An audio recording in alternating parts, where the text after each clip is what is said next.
But violence often pops up in your work as something you think drives things. That I think you've said in relations between men are regulated by a background threat of force, and in a sense that's why men have difficulty with women. Is it really so? No, that's why men have difficulty with women who are completely out of control. But who should control women?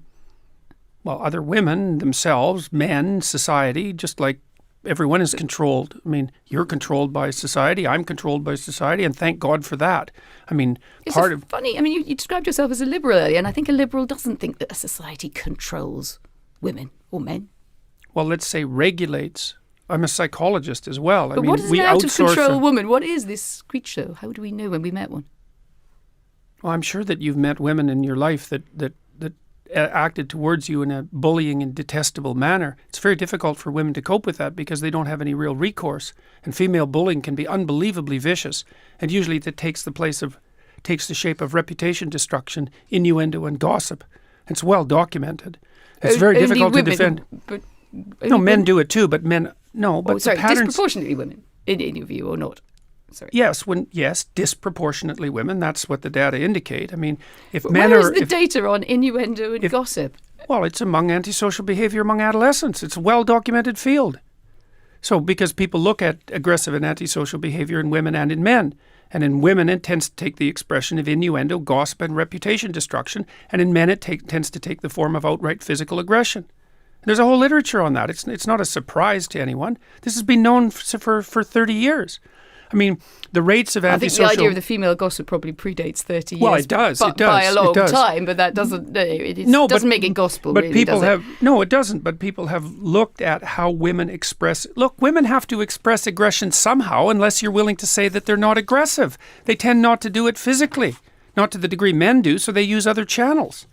And what other channels are there other than physical aggression if you're going to be aggressive? Well, you go after people verbally. You go after them with innuendo and gossip and reputation destruction. And that's how it works. And just to be clear, that you think that's predominantly a female modus operandi? It isn't that I think that. Well, I'm it's asking that the clinical literature indicates that.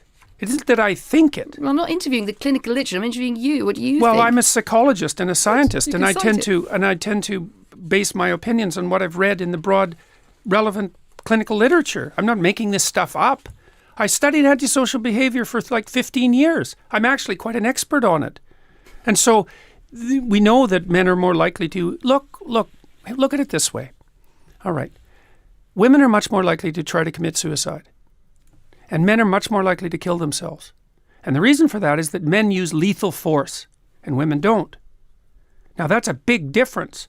Okay, so then you say, well, women manifest aggression towards themselves and to others, but they don't use lethal force. They don't use physical force the same way men do. So they have to do it some other way. Why do they have to do something some other way? Because you can people take are your Hobbesian aggressive. war against... so you're basically a Hobbesian. Life is No, war I'm of half all and against half, all. half and half. Half Hobbes, half Rousseau. That's why I'm not an ideologue. Because I don't think that people are good or evil. I think they're both.